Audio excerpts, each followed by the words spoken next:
If we really are going to make a change on these issues which matter to citizens, then we have to find ways to work across the city on these issues and to work in neighbourhoods. It doesn't just happen organically, that people have the opportunity to make a real difference in the community. There's a little bit of infrastructure that has to happen around that, a place to meet, a contact person, the ability to connect, to talk strategically about the issues, to identify real strategies that would make a difference and connect with others that have experience and knowledge, have done that before, learn from others. So a neighbourhood focus allows all that to happen. A neighbourhood focus allows residents to come together on the issues that matter to them with other people that they wouldn't necessarily have an opportunity to connect with, but who have a common interest on that issue.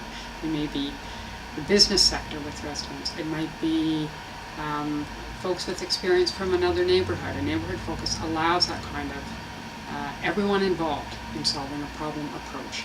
And that's what the value of a neighbourhood strategy is. We live in an age where there are a lot of pressures on cities, on their budgets and on their time and on their resources to deal with a whole range of problems that happen in local communities. And that's where a neighbourhood approach really matters, because for issues that can be quite expensive if they're not dealt with in a preventive way, working at a neighbourhood level really is helpful. So for example, support for seniors is something which does affect the budgets with respect to emergency services and other kinds of things, but if we have good supports in our neighbourhoods for seniors to be supported and aging and healthy in their homes, having good social connections with their neighbourhoods, then that reduces, that prevents other costs that are more urgent and more costly.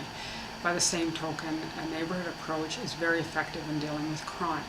And there's ample evidence of that, anecdotally by what we see with good recreational programs and what a difference that makes, and also academic research that verifies that a community development approach, neighbourhood focus with residents involved and having young people actively involved is really important and really makes a difference on crime prevention. So if it's the only way in the current environment of pressures on budgets and many competing interests at the city, the only effective way to address the complex issues coming to the city is to really engage residents.